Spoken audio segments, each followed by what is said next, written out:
Hello and welcome to Wargamer Online, and today, thanks to Games Workshop, we are looking at Dominion, Age of Sigmar 3.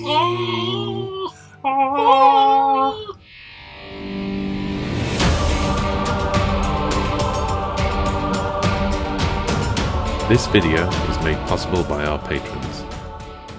Okay, before we get into this delicious, beautiful box, first and foremost, some thank yous. We've got to start with Games Workshop for providing us a preview copy. Absolutely brilliant.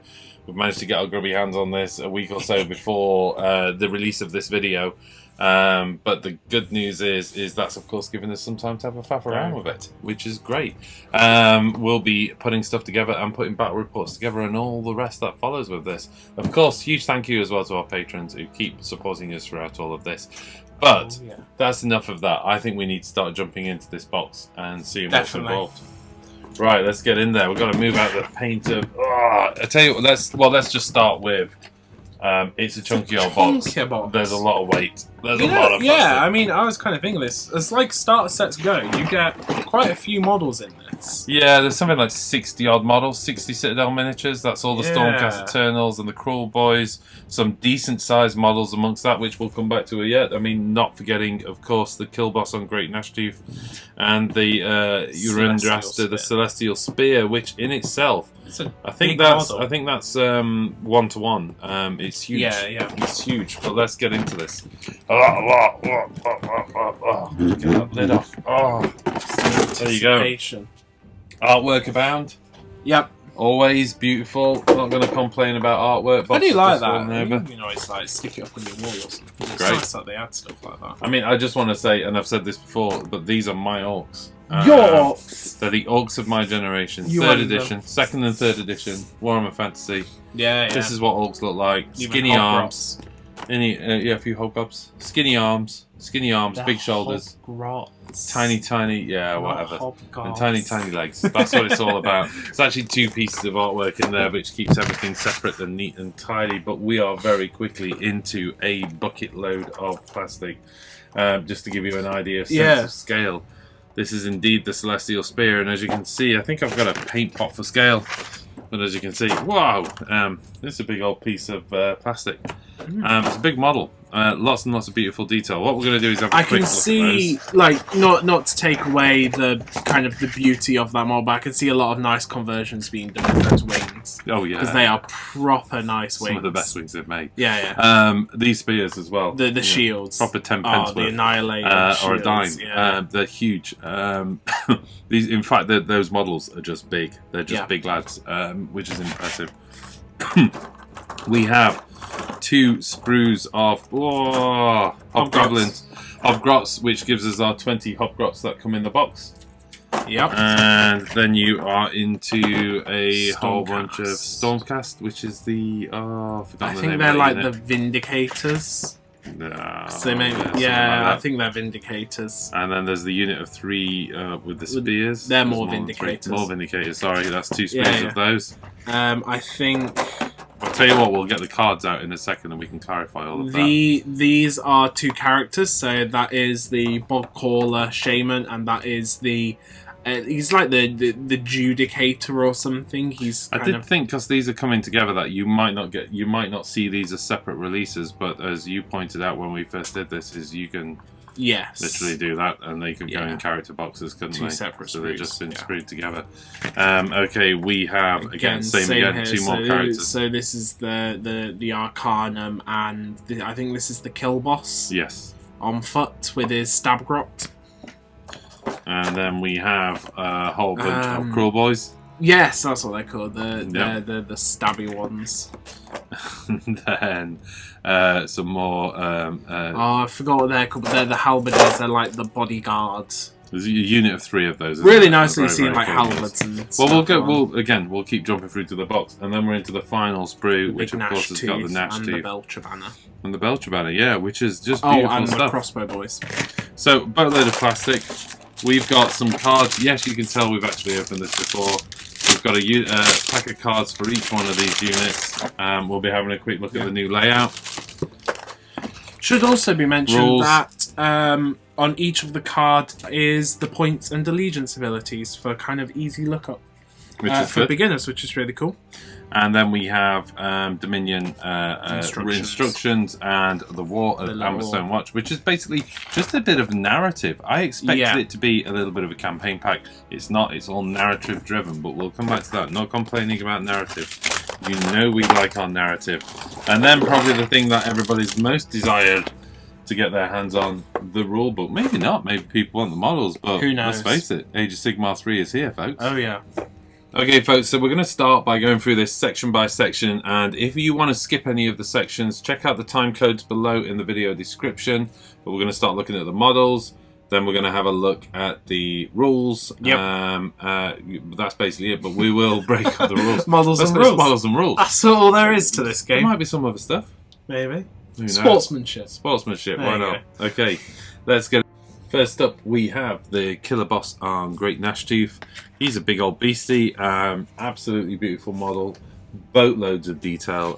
Just picking up the shield on the left flank there of the Nashtooth. It's just absolutely amazing. Look at the ogre's head as well, that's stuck at the top of the banner. Not very happy, he's had a bad day, clearly. But then again, the sort of hand-beaten armour is just everything. There's just so much detail going off. And the cute little feet, cute feetsies of the orcs. Orcs have always had gorgeous feet, haven't they? Orcs, should I say.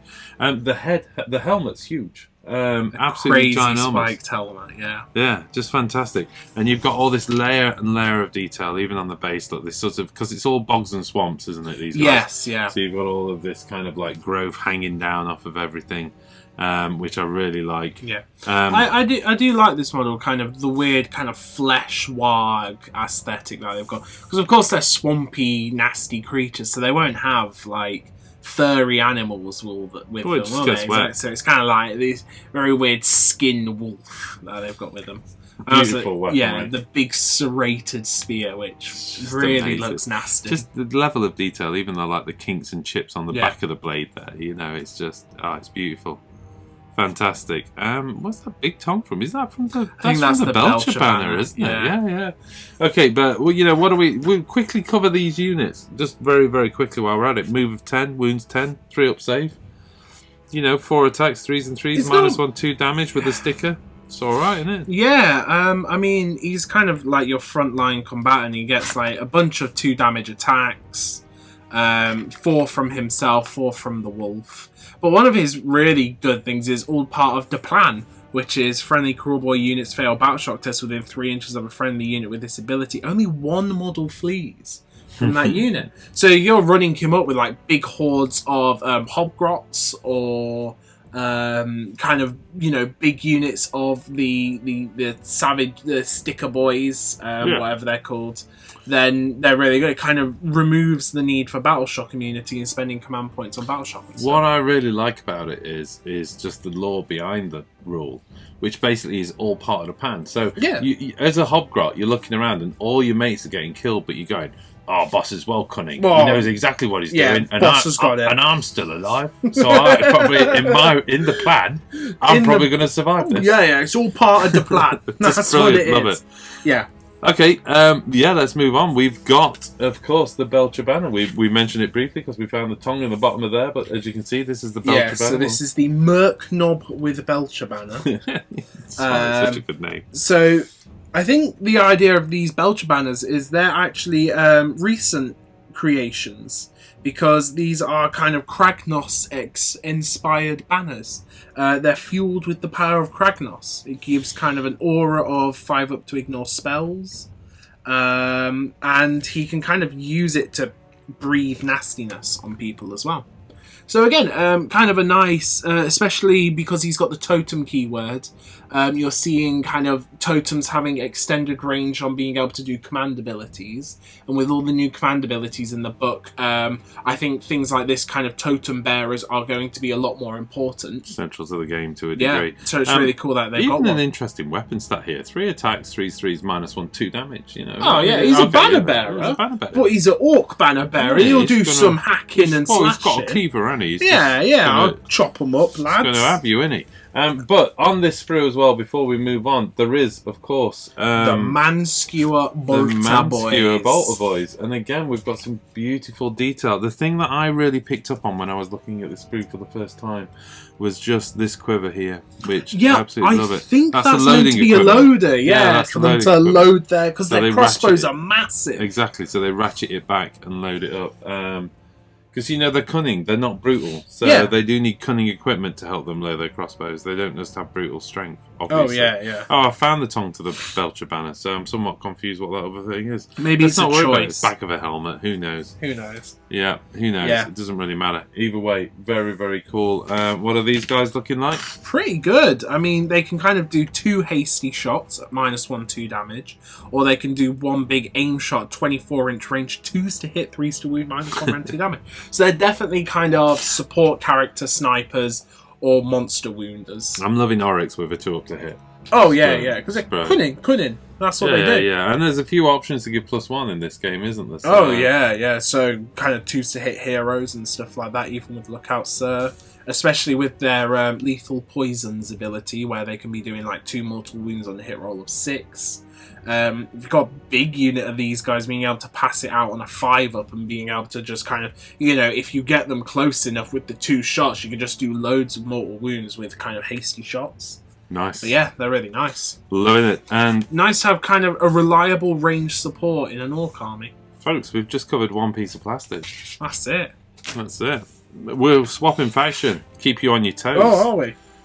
Keeps me on my toes Keep as you well. on your toes, here we go. As I hastily look for what these guys are called. These guys are These are the Praetors. They're the Halberdiers. So we've got the Praetors here. It's a unit of 3 Halberdiers.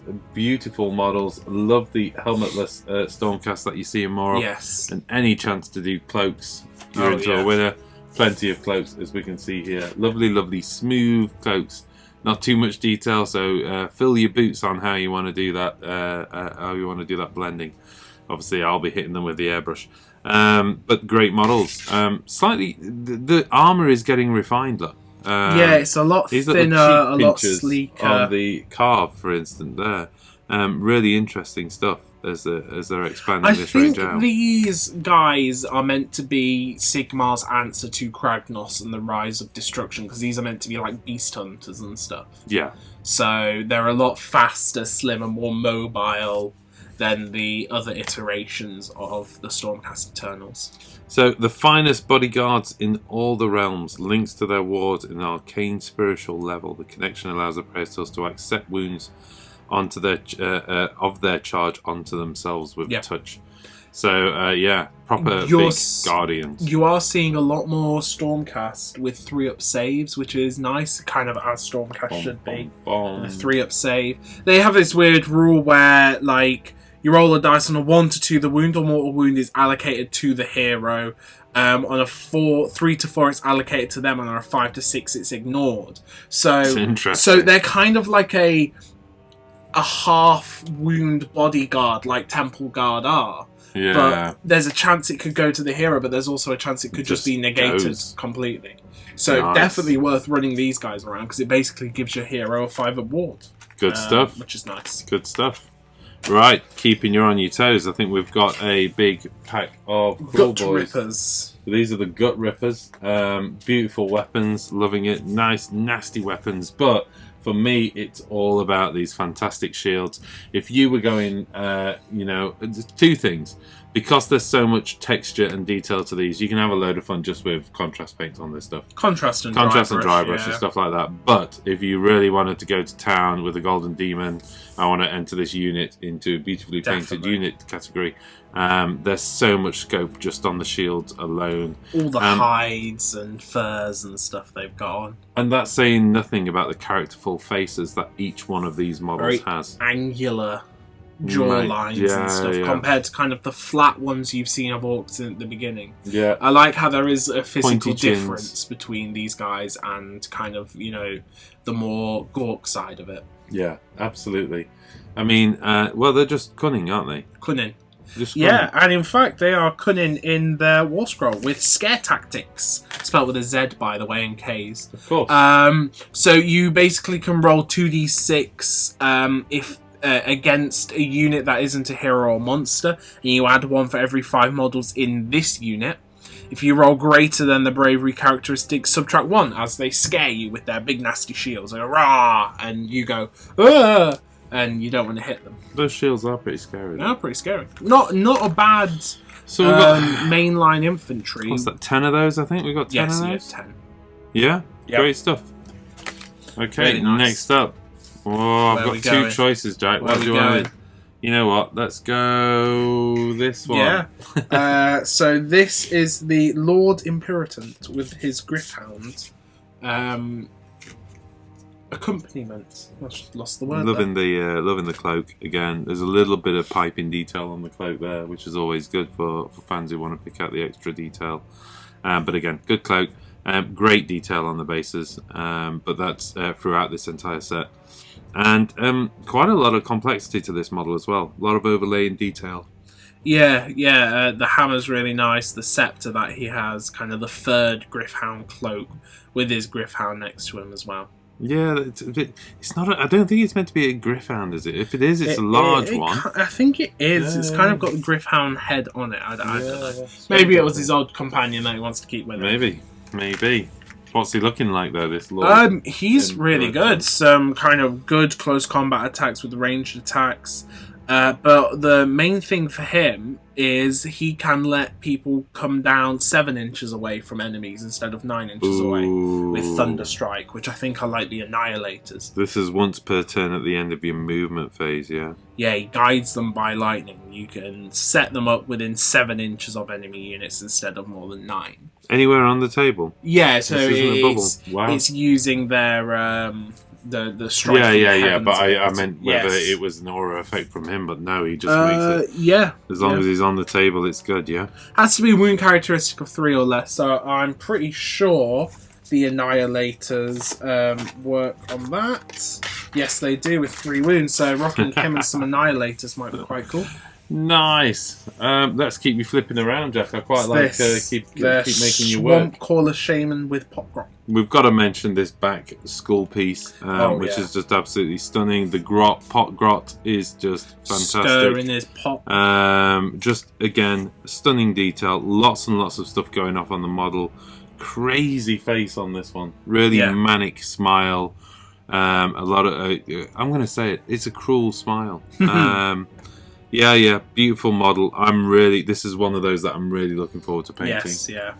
Definitely looks like, kind of a wise woman that you would find in the bog, just kind of strolling through, doing her thing. So, anything going off, really, from the bog stuff? Pretty good. Its combat isn't great because it's a mage. It can cast 1 and bind 1. The main thing is his poisons and elixirs. So he can give a Cruel Boys Auric unit a poison or elixir. If you pick the poisons, their poisoned weapons ability happens on a 5 or 6 instead of just a 6. And if you give them an elixir, they get +1 to their save, which is kind of nice. Nice. Keeps them alive. And his Summon Boggy Mist, which is an army-wide add 1 to charge for Cruel Boys and -1 to charge for any other units. So an army-wide buff and debuff, which is quite good. And you're pushing the mortal wounds to 5 instead of... Oh, sorry, you mentioned... That's the poisons sorry, that's and the poisons, elixirs. yeah. Okay, cool. Yeah, he's really Great. nice. Right, double whammy for you here, Jack. Should we separate them out? You know what, I'm going to separate them out and I'm going to go with... the Stormcast Eternal model. The Stormcast, so this is the new Knight Arcanum. Attracted a lot of attention amongst the fans when this was previewed because of that incredible sort of porcelain-esque mask that the Knight Arcanum is making. But again, fantastic face actually on that. Either way, great for painters. And a lot of beautiful detail in this. Yeah. What's she looking like as a unit? Quite cool. She has this Indomitable Lawseeker where predatory and spells cannot pass across this unit or finish a move within 3 inch. So if you've got like something you really need to protect, something you want to protect, then it's pretty good there. Blaze of the Heavens, 18-inch range, Suffers D3 mortal wounds. Add 2 to the range for each other Stormcast Eternal's Thunderstrike unit wholly within 12 of the caster. So she like channels all the lightning for a super long range strike, which is kind of nice. Okay, cool. We have... This is the killer boss with his Stab Grot. Yep, Stab Grot. So again, this is kind of your frontline boss. You got 4 attacks at 2 damage. The Grot's got like 3 attacks which you can stab. There's a real Jim Henson aesthetic to the Grots. Yes, well definitely. I really like it. Yeah. I wanted to mention as well, I really like all the fauna. It kind of reminds me of the wheat that they put on the Lumineth, but with this kind of bulrush, swampy river. It's really nice just to add a bit of detail to your bases. Awesome banner. Awesome shield as well. Yeah. Amazing. So as far as the rules, he gets all part of the plan as well, but he also gets like Hold Them Off, where he basically can sacrifice his Grot. He like throws his Grot at them to take a wound for him. It's all part of the plan, isn't it? But on a 6, the Stab Grot actually manages to survive and the wound's negated, so he manages to dodge out the way, which is kind of cool. He's like, go, take this for me, and the Grot's like, and he actually gets out of the way and stabs him in the ankle. Absolutely fantastic. I'd like to think I'm going to roll that 6 every time. Oh, yeah. I like just to think this that's immortal dude, because his Grot's just unkillable. Right, okay, we're starting to hit the units now. So there's 2 sets of these sprues. These are the Vindicators. Obviously identical, so we're over to the Vindicators. Again, we're just going to have a look at this. Nice shields, nice spiky spears. But again, what's incredible about all of this is just that sheer level of detail. There's no sort of clear, flat plastic here. Everything has a beautiful level of detail going off. And again, this refined armory that we're seeing now. Yeah. In terms of the legs and torso. The shields are really nice shields with the notches to put the spears on and stuff. Yeah, I like it. These guys are looking pretty good. 3-up save again should be mentioned, which is always nice. But they're kind of very basic. 2-inch range, which on a 40mm base is good. 3s, -1/1 damage, but hit rolls of 6s do a mortal wound, which... Can't complain. Mortal wounds always good. So yeah, a nice frontline solid unit to hold down with a 3-up save. Cool stuff. Cool stuff. Then we have well, again, 2 identical sets of Hobgrots. Hobgrot Slitters. Let's just pick up some of the detail in the models here. My kind of Hobgrots. Pot bellies, skinny arms, skinny legs, lots and lots of cool little weapons. There's a fantastic look to these models. I love the banners, absolutely brilliant. And again, they've got the swampy grottiness going off with their weapons as well, which ties all of this army together beautifully. Their faces, I love their helmets, love their long pointy faces.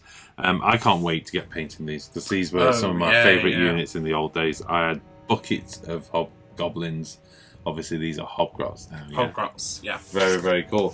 But the point is, whilst I'm going to enjoy painting them, am I going to enjoy playing them, Jack? Yeah, I mean, these are kind of a very small skirmish-style unit. But what's really cool is they've got grenades that they steal from dwarves. They've stole them from dwarves. And kind of with musicians being able to run and shoot... these guys are going to be really good to rush forward, grab objectives, throw some grenades to soften up targets for like that Gnash Tooth to charge in there, or even with the new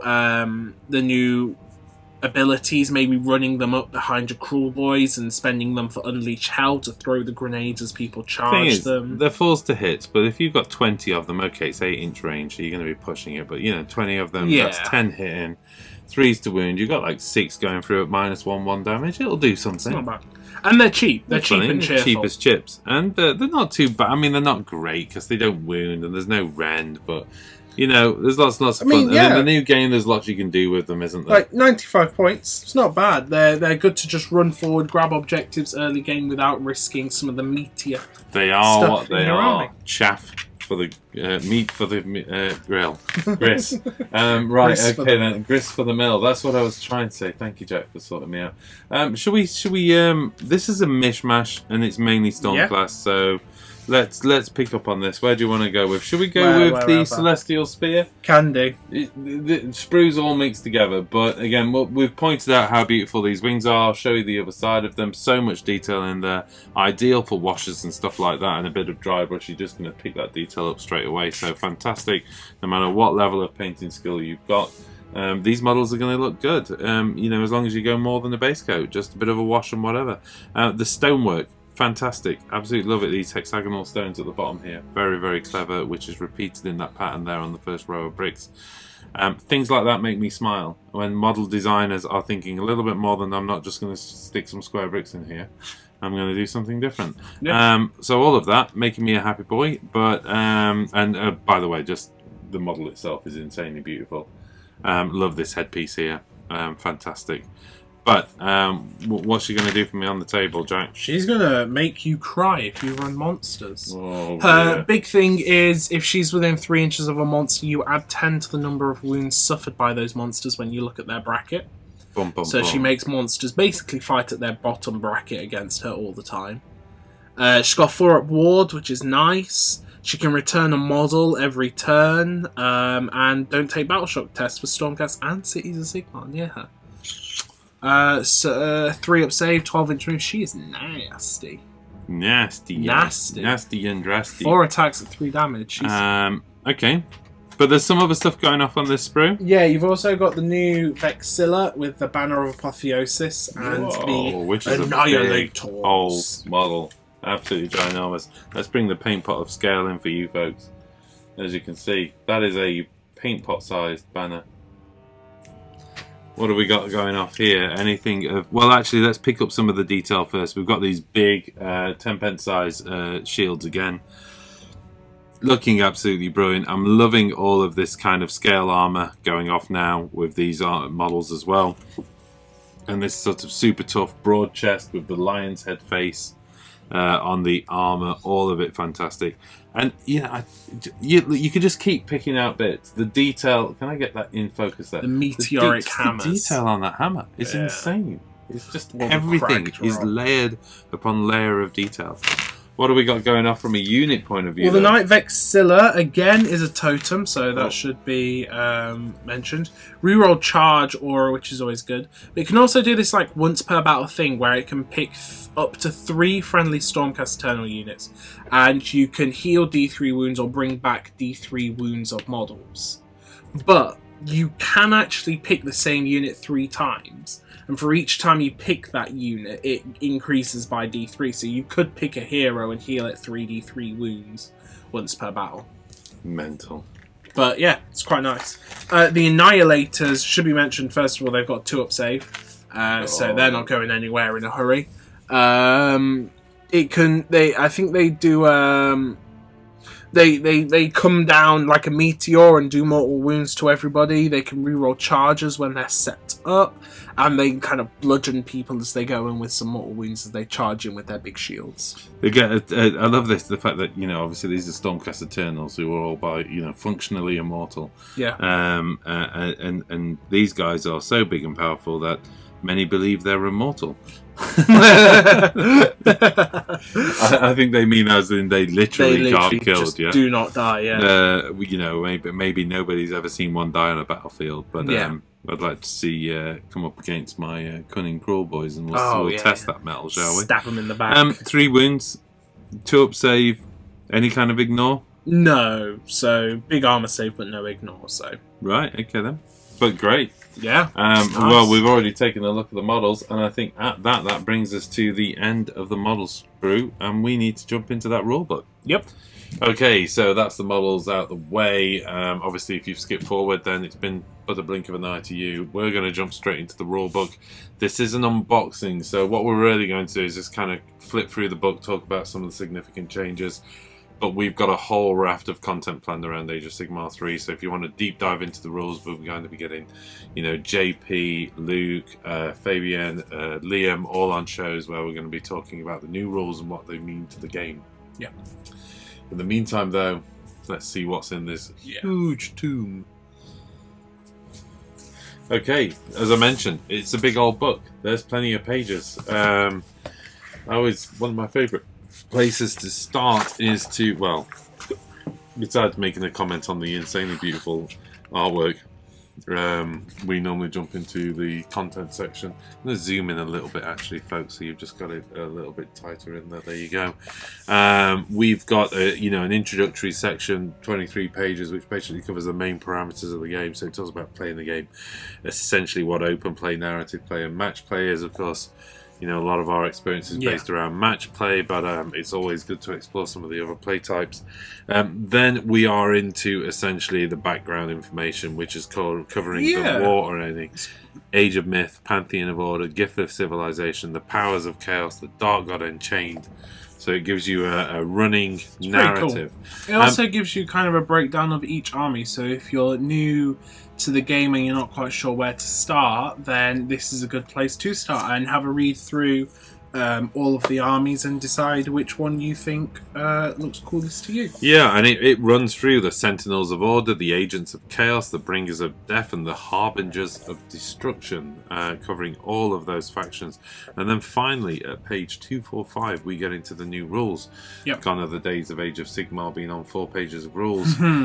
We are somewhat expanded out. The main rules section takes us up to from 248 to 286, so 40 odd pages of rules, although ending on Ben Johnson's Sons of Behemoth. Although scattered amongst all of those is all sorts of additional armies. We've got a section on narrative play for 30 odd pages, match play covering 10 pages, and then Conquest Unbound. Yes. Running to somewhere in the region of about 12 pages. Let's jump through some of these sections. We're going to be looking at how they've organised the rules section, which is really, really interesting.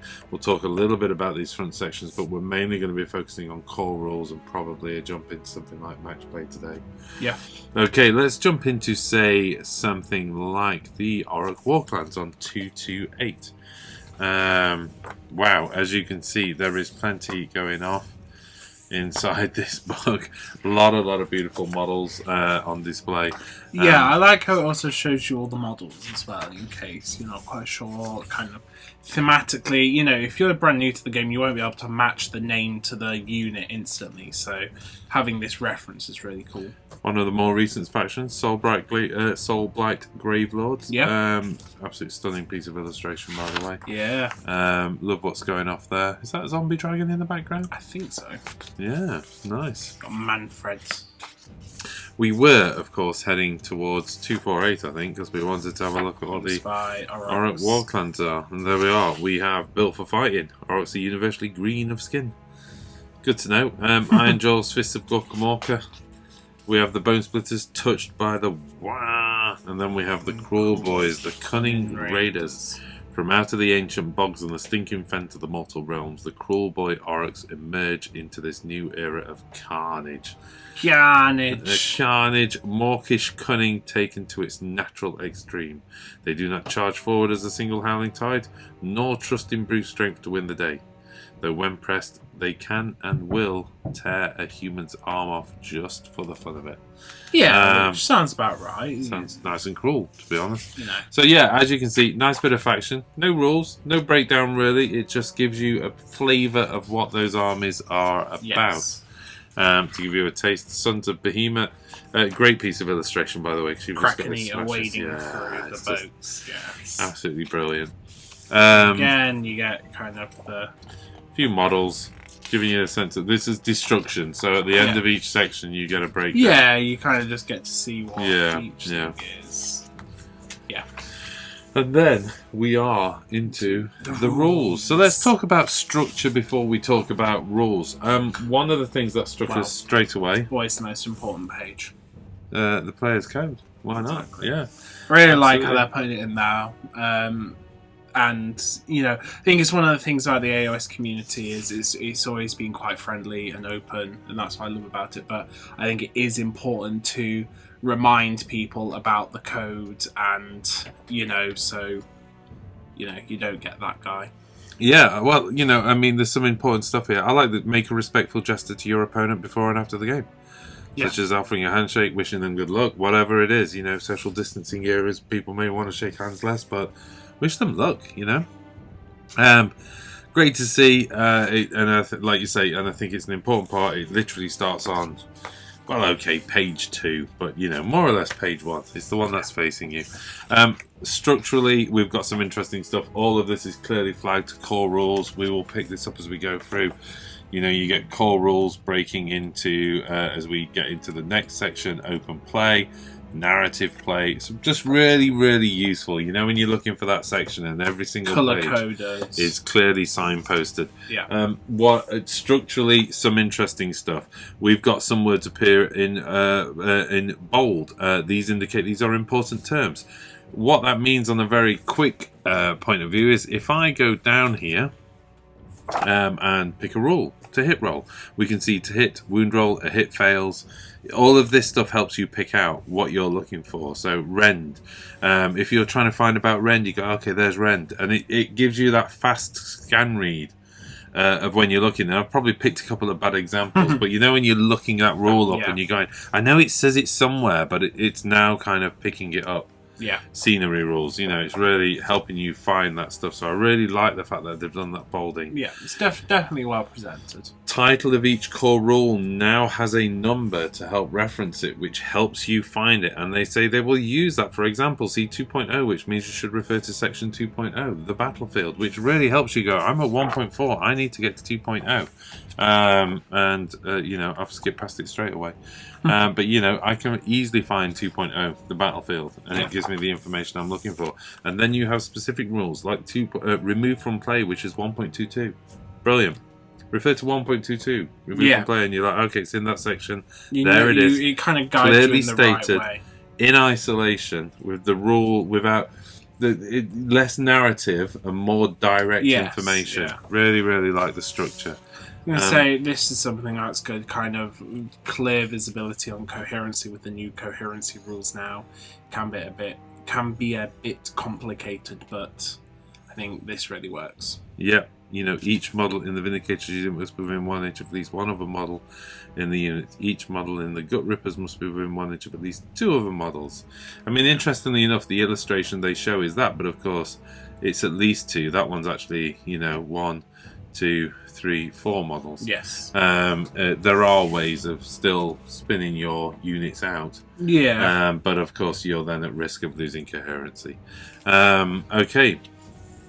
Tools of war, measuring distances, dice, etc., etc. So again, that structural impact of organising the rules in a super clear way is absolutely fantastic. But Jack, do you want to pick up on anything specifically? I think as we flip through, a lot of these rules have kind of already been announced, so a lot of people will kind of already know these things. But there is things. So like if we go back one page. The new command points now, command points are generated differently. Starting command points. So the player who will take the first turn receives 1 command point. The player who takes the second turn receives 2 command points. So it means you're always starting out with command points now. So there's none of that Alpha Strike, Battle Shock nonsense that there was before. There's now kind of the difference on how you can use command points. So it's kind of moved to similar to the OCR Bone Reapers. So unit champions can issue commands to their own units. Heroes have 12-inch bubbles. Generals and totems have wholly within 18-inch bubbles. And again, if you're not sure what a unit champion is, you can refer to 22.3.2 to show what your unit champion is. And have I missed the release, or is that terrain new? Looks new. It could be some custom-made stuff, I'm not quite sure. Could be, but it looks very kit-based. Yeah. Yeah. So that might be something new. That statue as well. Coming out. There's that statue and there's that piece of terrain there. I don't know if you can see it, so that's interesting. That's the first thing, is the way command points are. The next thing is heroic action. So 1 hero in your army, every hero phase can perform a heroic action. That can be to try and get extra command points. It can be to try and unbind spells. It can be once per game to add 1 to wounded save rolls, which is really good. Or it can be to try and regenerate wounds. So what I've kind of liked about is that Age of Sigmar has always been dominated by the hordes. Hordes have always been the best monsters, and heroes have kind of always been a bit lackluster for what they are.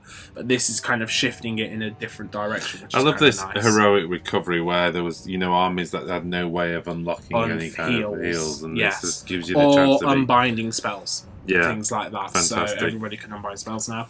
And again, kind of in these pink boxes are all the command abilities, specifically stating when you can use them. So in your hero phase, everybody can use the rally command ability, which can bring models back. Movement phase, everybody can use the at the double, which everybody knows is add 6, or redeploy, which means you can use this in your enemy movement phase after a unit finishes a normal move and move d6 inches away. Genius. So if you drop down from deep strike, you can move d6 inches away from them and increase the charge, things like that. Pretty nasty. Which is quite good. Really, really like, again, hero phase, movement phase, rules, abilities. It's just the consistency of layout is really important. One thing that should be mentioned: you can either choose for a unit to run or choose for it to retreat. You cannot do both, so there is no running and retreating now. Wow! Even for units that can run and retreat. Yeah. Well, I think if you have something that allows you to run and retreat, what it's saying is you can't retreat and run. So which is fast retreat. Change, I think, unless we've been doing it wrong. Maybe. Movement, and then we got unit coherency and remaining stationary, and again just nice. So in this whole kind of movement section, terrain, jumping down, flying, everything that kind of covers essentially the movement of models around the table, all nicely wrapped up, nice and clear. And again, it's showing you how flying things can just move up there. Everybody else has to kind of climb down. And you're measuring horizontal, vertical, horizontal again, yeah. But when you measure flying, just go. It's interesting. It's not horizontal. It is the diagonal. Yeah. Yes, yeah. Yeah, because a lot of people kind of argued it was horizontal and then you just drop your model, but it's not. It's actually the diagonal. So if you're really high up, does it actually say that? I'm not sure it is. Maybe not. Is it just how they've illustrated it? I don't think it is. I think that is just how they've illustrated it. You can ignore number of models and terrains and trace the path it moves across the battlefield. It flies over them. Finishes a move on the terrain feature. Instead of tracing it, move across the battlefield, you can trace it through the air as shown in the diagram. Yeah. So yeah, you measure the diagonal, not across and drop the model. You measure the diagonal. I mean, maybe that's how it's always been, but they've put it together and made it, I don't know whether they've actually meant to do that. I don't know. That might need some more they specifically said as shown in the diagram. But yeah, well, again, we'll debate that one with the team and see what they say. Okay, shooting phase. We're into combat phase again with the abilities at the bottom. Absolutely fantastic. Anything that we need to pick out from shooting and combat? Of course, the big thing is Unleash Hell, so being able to shoot in the charge phase. Big Boon 20 shooting army. Lookout Sir's changed a bit, in which it's now heroes with 10 or less wounds. So it used to just be as long as they're not a monster. But even if they've got more than 10 wounds and they are a monster, it doesn't work. Combat phase, they've specifically stated the order of strike first and strike last effects, which is really nice. So you have start combat phase abilities, strike first, then normal, strike last, then end of phase. Which is really, so kind of, some people were using strike first to negate any command abilities that happened at the start, which it doesn't do that now. What I really like is the rules in sections 1.61 to 1.63 do not apply to these effects. Use the rules here instead, and that's what I'm sort of really liking is, that clear clarification of this rule overwrites that rule. Yeah. We've also got kind of examples, which is always good to put it in a scenario. Yeah, the kind of almost designer notes isn't it, to the game, which is always useful to have. Again, 2 more command abilities, All Out Attack, All Out Defense. They've now been changed from reroll 1s to hit and save to add 1 to hit and save, which is good. It means a lot more things hitting on 2s and 3s and having a 2-up, 3-up save. So yeah. Great. Apart from that, Battle Shot, I don't think much else has changed. Battle Shot, you can still spend to Inspiring Presence, so nothing flees. Yeah. We do talk clarification on wards, which I think is really useful. Wards is Some abilities allow you to roll a dice to negate a wound before it's allocated to a model. The abilities of this type to refer to as wards. Yeah. So no more. What was called ignores or blah blah blah. So no more. It's like, you know, if you allocate a wound, roll a dice, and people are saying, well, a mortal wound isn't a wound, it's a mortal wound. Wards now negate all of that. Yeah. The only difference is specific mortal wound ignores. Like Nagash and Archaon. And rounding up to 1 ward roll can be made for each wound or mortal wound before it is allocated to a model in question. If the ward roll is successful, the wound or mortal wound is negated and has no effect on the model. So you can only do it once. You can only have 1 roll, so there's no 5 ups, etc., etc. But they pretty much got those out of the battle tomes anyway. Yeah.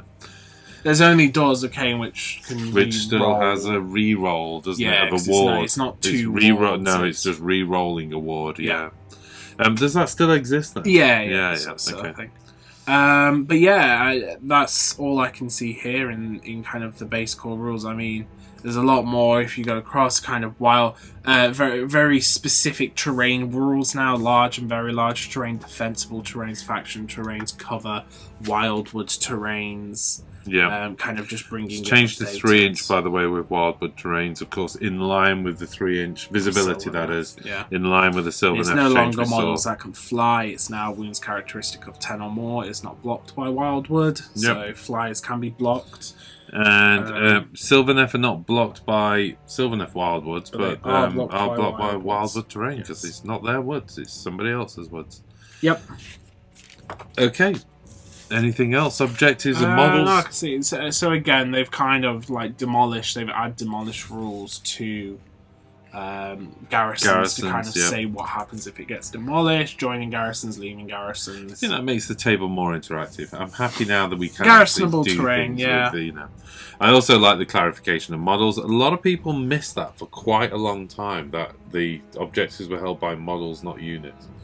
For a long time, we saw feedback in battle reports where people were going, so the fact that a unit can hold 2 objectives, it's just a model can't hold 2 objectives. Yes, absolutely. Okay. Mystic Shield, Arcane Bolt is still in there, but... Yeah, but Arcane Bolt's now 1 mortal wound, or it's D3 if they're within 3 inches, so it's no more of the high casts. Mystic Shield is now add 1 to save. Miscasts now, if you roll the double 1, you take D3 mortal wounds and it fails. Youch. Which is nice. And more importantly, you can't cast any more. So yes, yeah. So you do that with Alariel or something like that. Or Nagash with his 8 spells and you roll double 1 on the first thing. Yeah, he's kind of just stuck there. I wouldn't be surprised if soon you start seeing kind of like Nagash being able to ignore that. Reroll ones or something like that. Or dispelling endless spells, so it kind of talks about how wizards and priests can now dispel endless spells. It talks about controlling endless spells, how you now have specific wild and bound endless spells where wizards can kind of control the endless spells, so no more of the spells being thrown back. There's a little one in terms of clarification of removing endless spells as well. It's always been there, but if you can move it off the edge of the battlefield, but now of course the battlefields are smaller. Your endless spells are going to be at risk of pottering off the battlefield. You have to think about that when you're placing them and when you're moving them. Okay. Talks more about kind of priests. Priests have new rules now. Pretty happy with this. Divine Wrath. So again, they can kind of miscast. If they roll a 1, they take a mortal wound. New prayers. Universal prayers of Bless and Smite. Bless is a 6-up ward. Smite is a super long-ranged mortal wound. Talks about invocations, summoning invocations. Priests can now try and banish invocations. Yeah.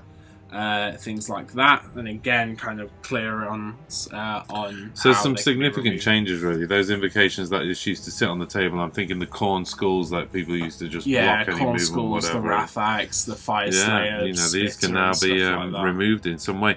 Is it only priests that can banish them? I believe so, isn't it? So priests can dispel and banish. Wizards can only dispel spells. Yeah. So Well, there you go. Priests have got a bigger role now. And of course, the big thing, monstrous rampagers, making monsters super good now.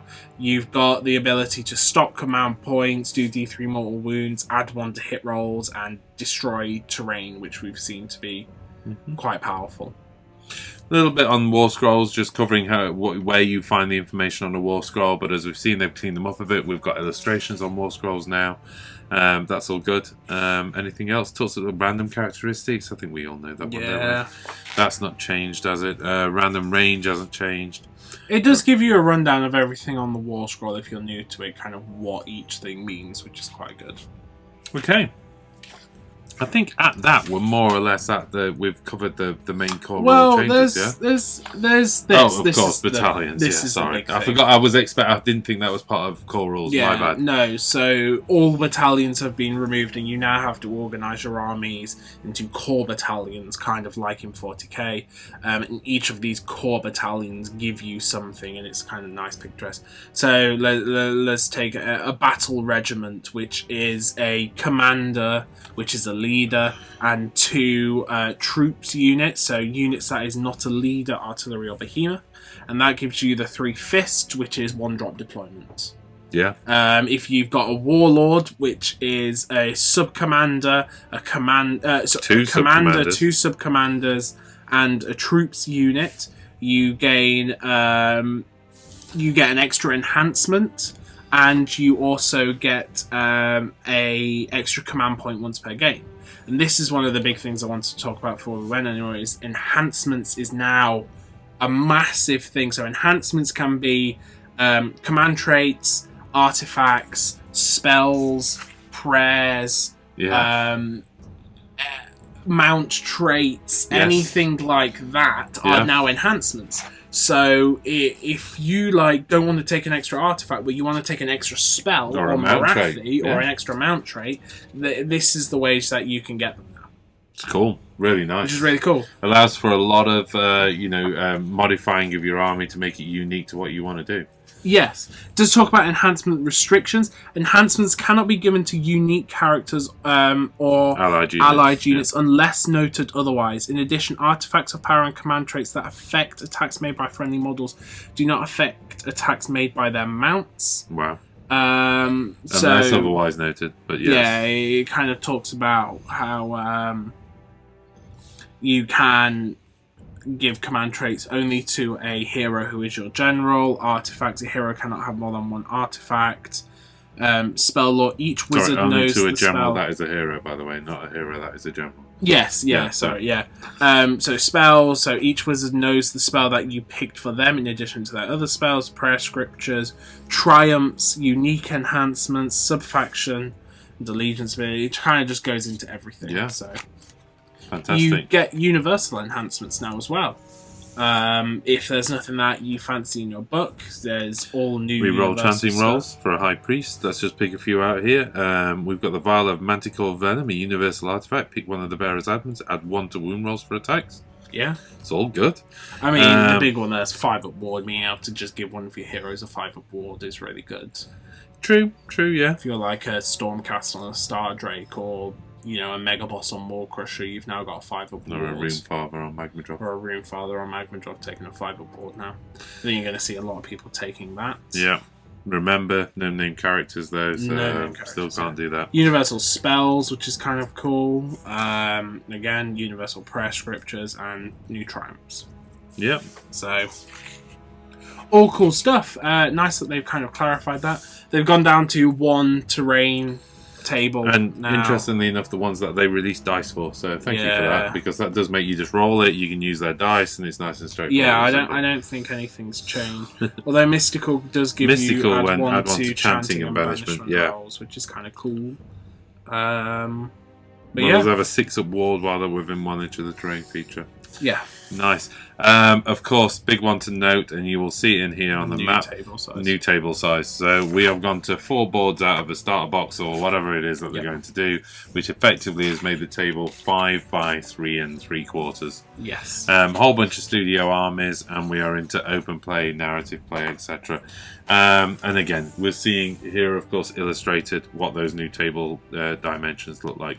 Yeah. But all good, all good. I mean, there is matched play if you wanna. Yeah, we can jump a little bit into it. We definitely get a sense there is more coming, because if you look at match play, there are only so you've got the new. Okay, let's talk about this for a minute. Yeah, I mean, you've got the new contest of generals, which is kind of the new way of organising your armies. Should we know the 44 by 90? How big's that? So that's essentially 6 starter boards. Yeah, okay. So there is you now start a 3,000 point bracket. You start 30 by 44, which is 2 boards put like that, and then you go to 44 by 60. So turn those 2 boards and put 2 more on the end. Yeah. And you've got the 44 by 60, and then basically add another 2 boards on the end, and it gives you what was the old Apocalypse table, more or less. Yeah. Which is interesting now. There's 3,000 points and not like 2,500. And 750 true. Is the lowest, not 1,000. True. Which is cool. Understrength units. You're actually limited on how many understrength units you can take. Yeah. Which is very strange. There's reinforced units. That should be something that's mentioned now. Reinforcements. So that dictates kind of how many of your units can be above their starting value. So let's take an average game of 2,000 points. We've got 4 reinforced units. You can only reinforce a unit once. Is that correct? If I remember rightly. I don't know where it says it.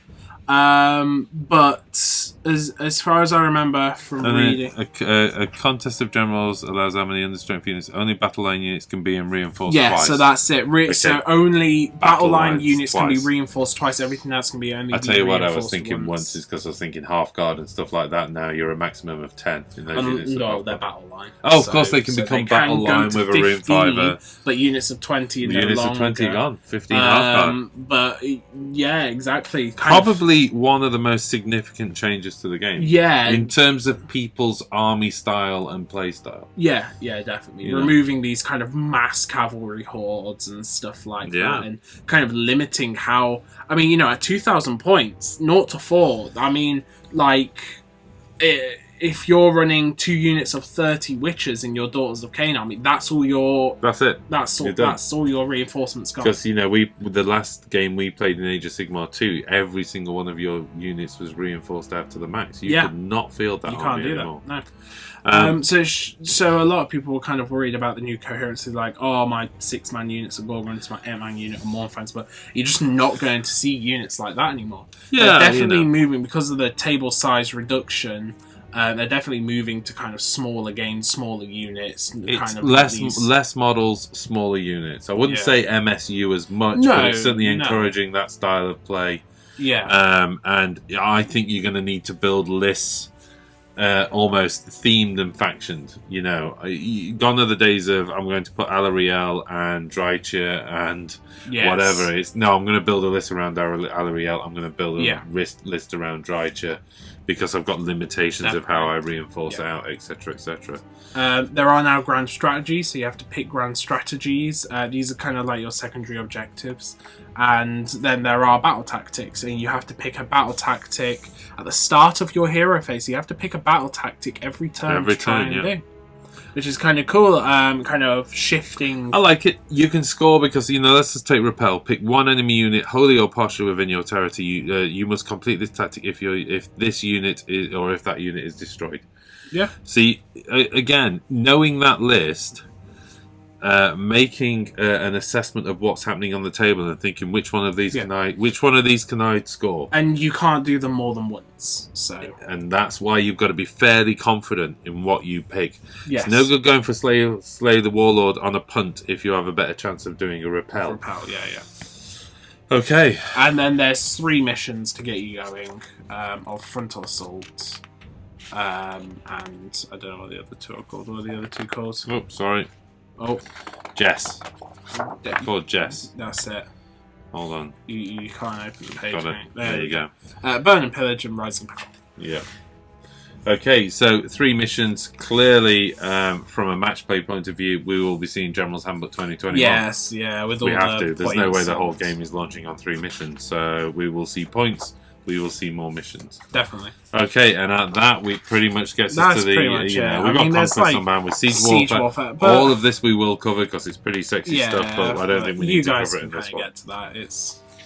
Well, there you go. We get to the end of this magnificent box set of joy.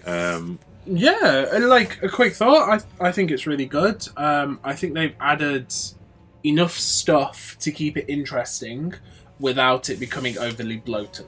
There's kind of a couple new things which kind of change some dynamics, make you think about taking some other things, kind of balance down the army. You know, when you come up against an army of like 280 grots all in like 60-man blobs, it's like, well, this is going to be interesting. And it's just like, you know, you don't get that anymore. Like, you know, armies where it's like 3 units of 40 Mortec guarding, having to churn through them constantly. It's like, and it's just not anymore. And I kind of like that. It speeds the game up with smaller units. You no longer are having these huge meat grinders in the middle where just nothing happens. And you know, and as ever, if you've built an entire army and tactic around that, of course you're going to be looking at this and going, my god, I can't play the army the way I played it. Well, that's fine. We're moving from Age of Sigmar 2 to Age of Sigmar 3. That's the whole thing. There is always a landscape shift. People will adapt, modify, and start building lists out and finding some really clever stuff out of this. And there's way more being added. If I look at this, I think there's more added to it than taken. Yes. Oh, I can't play my army I used to play, but that doesn't. I wouldn't want it. No. Because there's a whole bunch of stuff around monsters, there's a whole bunch of stuff around heroes, there's a whole bunch of stuff around this. Years now. Yeah, exactly. You've got a new way to play the game. It's like, you know, I don't particularly focus on Tree Lords much with Sylvaneth, and then, you know, now I'm talking bottom tier, but that monsters list. Yeah. So suddenly Tree Lords become a super cheap monster option. Yeah. That could do really good, like shutting down command abilities. Yeah. I mean, they've got a few inherent abilities of their own right, but then using them in the context of this game is really, really interesting. Definitely. There you go. We will call it a close at that. There is tons of Age of Sigmar 3 content coming, so if this is the first time you're finding us, don't forget to like and subscribe. That stuff is important. If you are returning us, then welcome back. And, of course, if you are one of our patrons who make all of this possible, thank you very much. And one last thank you to Games Workshop for trusting us with this wonderful box set so early. I think they've been absolutely fantastic to some of the channels because they've just allowed people to get their hands on this and really digest the content before the release comes along. Yeah. Which has really helped because sometimes you only get like 24 hours. We've had a couple of weeks with this, which is just fantastic, GW. So thank you very much. And we'll see you on the other side. Yeah. Battle Reports Season 3 inbound. Definitely. See you soon.